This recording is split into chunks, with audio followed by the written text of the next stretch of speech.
right, good morning. We'd like to welcome the 2021 Players Championship winner, Justin Thomas, to the interview room here at the 2025 Players Championship. Justin, you're making your 10th start this week. Talk about what it's like to be back here. It's always great to be back here.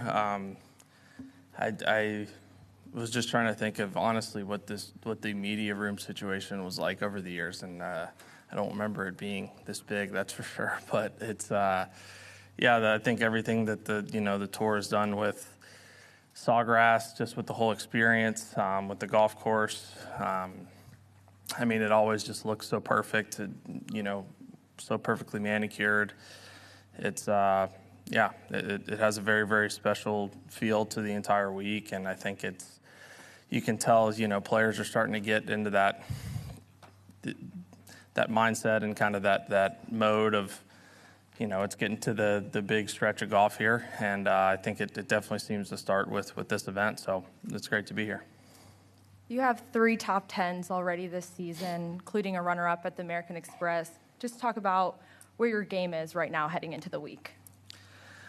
My game feels really good. I think even a week like last week, I feel like I played better, but it's also Bay Hill. It's such a bizarre place. I think I said to Rev walking up 18 on Sunday, I just was like, I don't think there's any courses we play that make you just want to pry your own hair out or hit yourself with a club more than that place. It's unbelievable, and I think it can expose you very, very quickly. And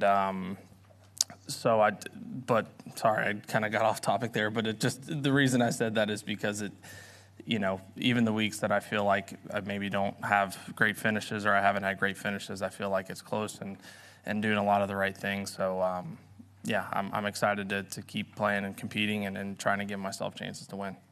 All right, we'll open it up to questions. If you could raise your hand, we'll get you a mic. Start over here on the left side.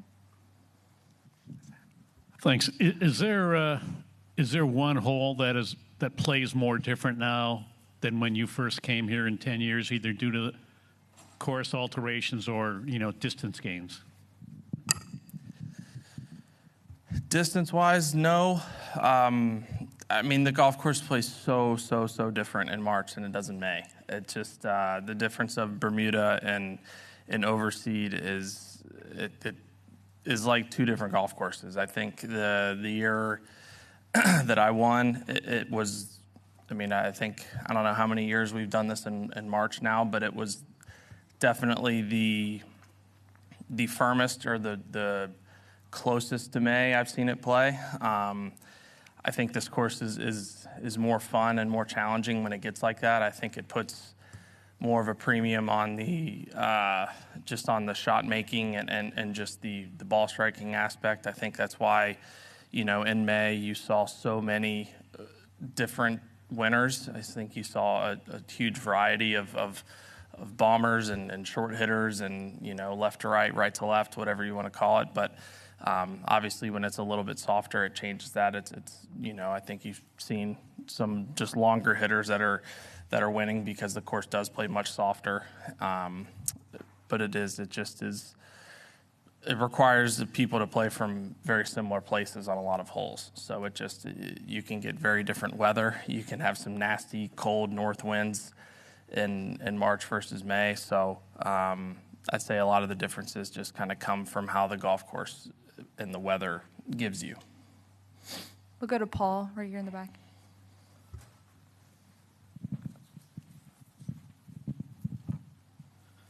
Justin, Scottie's trying to three-peat here. Before he even defended his title, no one had gone back-to-back. Just wondering what about this championship or this course maybe doesn't allow consistent success? It is interesting. I feel like it's something I've kind of been asked similarly every year. I don't know what it is. I think that, but the more I play it, the more I think that obviously, if you hit every fairway, hit every green, you don't have that variety, but your ball can just go to a lot of weird places here. And I just think over time, you're going to have some years where honestly you just get really unlucky. You hit. I mean, I've had so many years going for the ninth hole is a great example of hit a great drive and hit what I feel like is a good second shot into the green. And, say you have a left pin, you're trying to leave it kind of just right of the green, like normal, kind of playing your angles, and you get one bad kick, and now you're on like a downslope of one of those moguls. Or, two's very similar. You can hit one, again, you kind of have a right pin, you're trying to hit it just over there, left side of the green, left edge of the green, and you can miss the green by 2 yards. Lands on that slope, and next thing you know, you're in some kind of lie on a downslope in the rough that you can't even hit the green. So very quickly, holes out here can go from birdie holes or birdie opportunities to really grinding for par, sometimes bogey. So I just think over time, Pete Dye courses kind of have those characteristics of it requires a little bit of luck. It's not a gimmicky course by any means, but just the way that some of the slopes and whatnot are around the greens, I think just over time, you're going to have some years you just get unfortunate. And then just additionally, first 2 rounds last year you played with Scottie. Do you remember anything? I mean, he tweaked his neck at one point and was getting, do you remember just kind of realizing that and kind of watching him go through that? I remember it very well. I was talking to him or joking about it last week because he obviously had the neck situation last year and went on to win. And I didn't know, but I guess his neck kind of something came up at the Masters last year, and obviously he won there. So I was like, clearly you need to tweak your neck more because you've won 2 pretty big golf tournaments doing it. But I just remember, and I told him last week that I think I was more like infatuated watching him go around the course with a messed up neck than I was playing my own game. It was really, I think watching great players or any player win without their best stuff or get it around a golf course without their best stuff is very impressive. And I think it kind of speaks volumes to how they are as a player. And he was far from 100%. And I audibly laughed out loud as his tee shot on 12 because his reaction made like even Scottie's follow-throughs and body language look absurd. And then I felt pretty bad when I realized he did it because his neck was messed up. But just watching him get around and, hit way more club because he couldn't fully turn or, not attack certain pins or shots because, he didn't have everything in the tank. That's what great players and some of the best do is they find a way to get it around and find a way to be in contention. And he won, one of the biggest tournaments doing that. We'll go to Sean Zock right here. There's a lot of things, like this being your 10th players or playing with Luke Clanton earlier in the year that might make you feel old. But is there anything on tour that you kind of makes you feel young?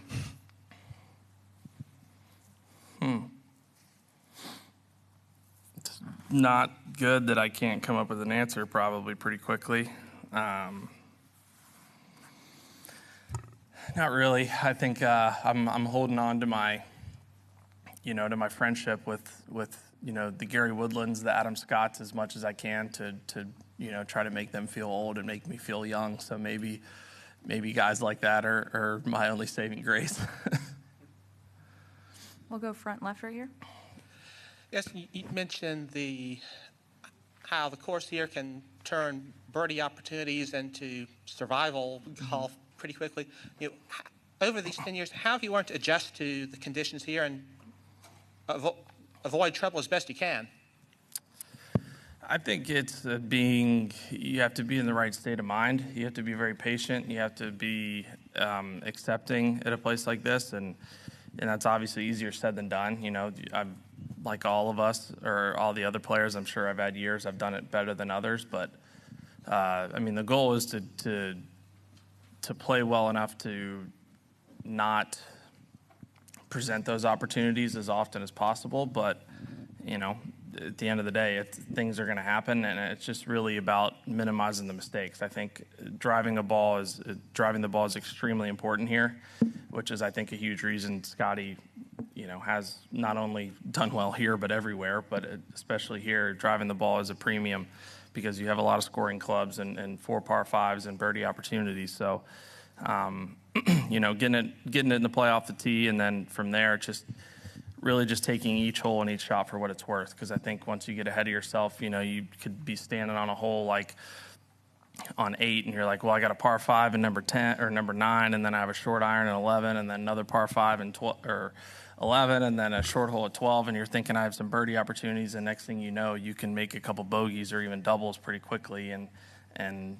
by getting ahead of yourself. So it's just very much staying in the moment and just trying to execute each shot the best you can, and just more accepting and taking where it goes. We'll go to Tom and then Sean Martin. Hey, Justin, it's been a couple of months or 6 weeks or so since your letter. Have you seen it resonate? Have you seen any kind of changes that you hope to see because of that? I guess. I've been asked that before. I don't know if I'm probably the right person to ask. I'd probably honestly ask y'all or ask people that are watching more so. But I would say I've seen a difference in the broadcast and in our TV partners and stuff like that, which was a big part of it as well. It was a message to everybody. It wasn't just a message to players. I think it was like, hey, we need to work with you guys. You guys need to work with us. Y'all need to work with us. We'll work with y'all, and we're all on the same team. So let's make sure that we're all making progress together, and we're not trying to hold anybody back. And I think that I feel like listening to the fans and making adjustments for the better in the broadcast and how things are done and maybe coverage, whatever you want to call it. I think that some of that improvement that I've seen has not only shown in the ratings, but it's been taken well by fans. And you're always going to have negatives no matter what, but it's just about getting obviously more positives and more people wanting to see the change in the effort. And I feel like that's been the case, but I don't know if it has anything. I'm not going to necessarily take credit for it by any means, but I would hope so at least. If I could, one more. How does life change and priorities change for a first-time dad? Well, priorities change a lot. They completely change. I think for me, I just the way that my brain and I'm wired, it's like I welcome the challenge. I get excited for it, and I think I'm just trying to get better at, or I realized quickly that of just separating my life. I think it's very easy to take things home with you from the golf course, or it's easy to dwell on things or whatnot. But I think it's been better for me in the sense of I try to very much manage my time as well as possible and make things more efficient. But when I'm out here, number one, I'm always going to be, a dad and husband. But when I'm out here, I'm Justin Thomas, the golfer, and I'm trying to do everything I can to be the best golfer I possibly can. And then as soon as I get home, I'm not the golfer anymore. I'm there to take care of Molly and provide for Molly and Jill and be the best dad I can, the best husband I can. And it's not time to think about how I should have hit 7-iron on 16 instead of 6 or whatever.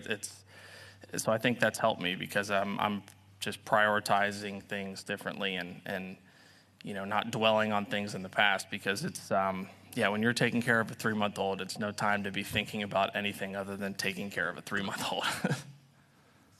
We'll do Shane and then Sean behind you.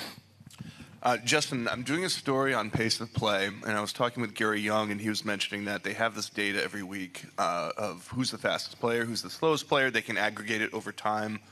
And their take is it would be a good deterrent to make this public. Mm-hmm. Is that the kind of thing you would support? It definitely is. It's something I've said. If we put it in the locker room or put it out, which would obviously end up getting out, but nobody wants to be known as that. I'm the first to admit. I'm on the slow side of players. I think it bothers me, but it's. I've talked to many officials about it. Like I want to know why I'm slow, because obviously the first thing that any slower player thinks is that they're not slow. And I never want to be the guy that gets paired with somebody and that person is like, oh my gosh, I have to play with Justin, he's so slow. Like, because I know guys that I get paired with that I'm like, oh my gosh, I have to play with so-and-so, they're so slow. And it's not a fun feeling because you know you're going to be in the clock, you know, and that's not fun. I mean, having to, you know, play a place like Bay Hill, you know, if you're behind and you're warned, like that's not a fun place where you feel like you have to pick up pace. But I do think it'd be something that would be helpful, but I just think there's, you know, there's a lot of little things that go into it. You know, the fact that we played like Torrey Pines at the Genesis, we played in twosomes on the weekend, and we played in 4 hours, you know, versus a couple weeks ago or before that at the Farmers, you know, they played, and that was like the story that was going around. It was like 5 hours and 30 minutes, and what Dottie said on air, how long it was taking, but it just, the difference it makes of twosomes and threesomes and the amount of people in the field, it's a big deal. So I think that we're making progress, but at the same time, it can always get better. It's just finding the fine line of improving it and making sure that it's improvement that's needed, while not, you know, jeopardizing the game and just the reality. You know, when you play at a place like an Open Championship, when the greens are 9, you know, the ball's not really going to ever get outside of tap in, versus last week. Like, it's really hard to hit a putt and be able to finish after that. Like, the ball, it's just hard to get the ball around the hole because of how fast the greens are, or a place like Augusta, whatever. So, you know, if you look at every group and people are marking after every putt, all of a sudden you add another person to the group, you have the entire, like, that's a lot of time that people don't realize. But as long as we're making strides, then I'm for anything.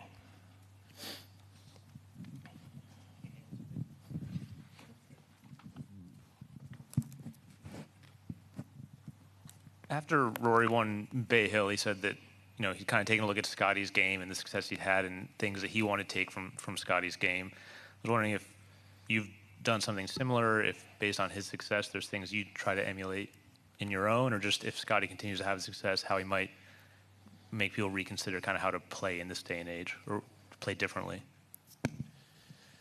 I think it's hard to play, at least in my opinion, I think it's hard to play with him and be like, oh, I want to play more like Scottie. It's like, no duh. I mean, who wouldn't want to hit a lot of the fairways and a lot of the greens and be the best ball striker statistically on planet Earth for the last couple of years? Like, yeah, of course that sounds good, but that's not necessarily, it's something you can work to get toward, but I don't want to say it's unrealistic. It's just, it's the reality, right? But the times I've spent playing with him or even watched, his demeanor and his mental toughness and the way he plots his way around golf courses and how he just wears people down. I mean, playing the Hero with him,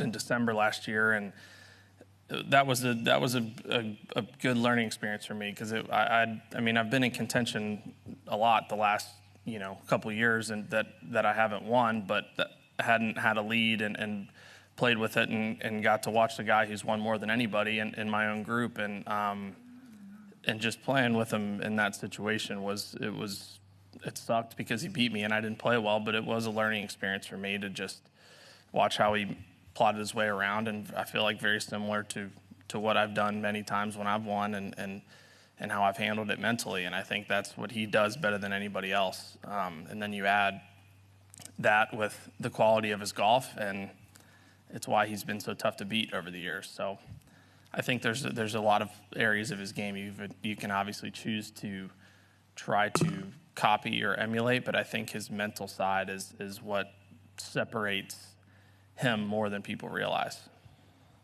We'll go front left over here. Justin, given the amount of time it's taken the tour and LIV to come to some kind of resolution, are you surprised that it's been in limbo this long?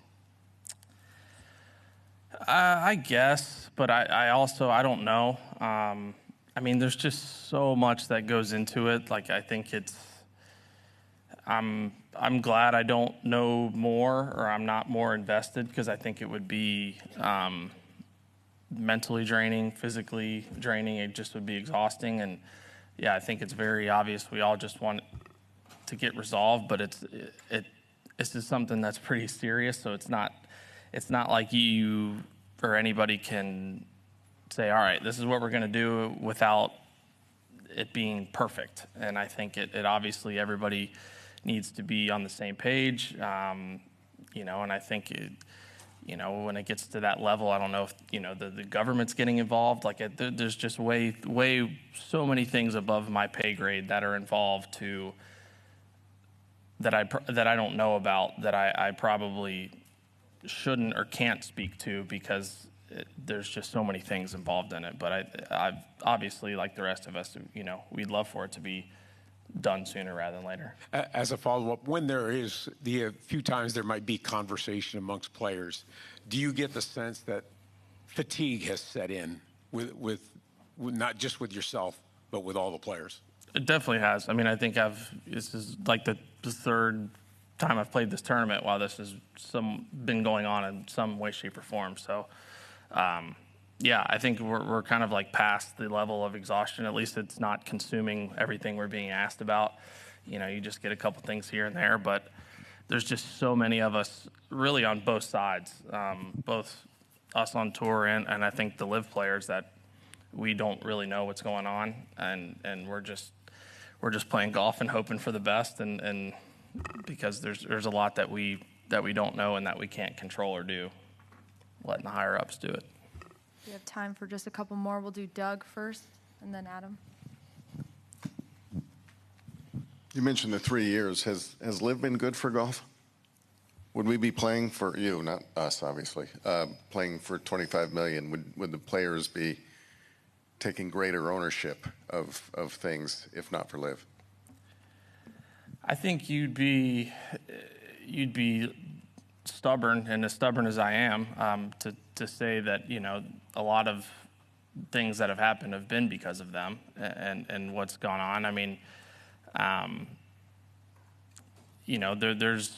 there's a handful of guys, or there's a couple of guys, like a Phil or a Bryson. How they went about it maybe isn't exactly how I would have, but they did make a lot of points or say some things that had some value to them or had some truth. But it is just how it all transpired. It obviously wish it just could have gone differently, but that's neither here nor there. But I do think that a lot of things that have happened on our tour and in our game are because of that. Now, it's hard to say, has it made the game of golf better? Because it's you can take both sides. It's like, it's maybe done some things on tour that have improved the tour, but the game of golf as a whole, if it's separated and different and in creating some animosity, then that's not necessarily better. And it's hard to say. I mean, you can make arguments on both sides, but there's definitely been some good and bad on both. But I wish it obviously could have just been all good and gone on how it was somehow. Do shoot back right here. Justin, what's one thing you've learned about the business of the PGA Tour that you didn't really know from being on the pack? I mean, we don't really get too much into business on the pack. I mean, it's I feel like that's more of a board member situation or conversation. I mean, we really don't. I'm trying to even think of when we've talked business side, other than purses changing or FedEx Cup changing and whatever you want to call it. But we really don't. We're not sitting there crunching numbers of like, okay, what are we spending on this, or how are we doing this, or what are those employees, or what's going on. I think that's being a board member, and I applaud those guys so much because they give so much time, the player directors of being the guys that are sitting in those meetings and talking and listening and hearing all that out. But the stuff we're I don't want to say it's less important. It's just different than that we're talking about on the pack. What's something you've had feel like you've had an impact on? Just the pack in general. I've noticed because I was off the pack for a couple of years. When I first got on, I got on because I was like, there's no reason. It was kind of similar to what I said about like the letter is I don't want to be the guy that's sitting in the back and complaining about things but not doing anything about it. And I felt like going on the pack was my chance to speak my mind. And then to be perfectly honest, my first couple of years on the pack, I didn't feel like that was the case. I felt like it was, nothing was voted on. It just was basically us going in there and being told kind of what was going to happen to an extent. So that's when I then went off, and then I feel like we have a voice now. I feel like it's my job on the pack is to speak on my behalf, but also the other members, to say how we feel, ask questions, whatever you want to call it. And I feel like I can't necessarily put a finger on like one thing that we definitely did this, but I would just say as a whole, what we've changed is just our voice and how we're heard. And I truly feel like we have a say in how things are done and will be done going forward type thing, which is extremely important, obviously. All right. Thank you for your time, Justin. Good luck this week. Thank you. We have Colin Morikawa joining us next.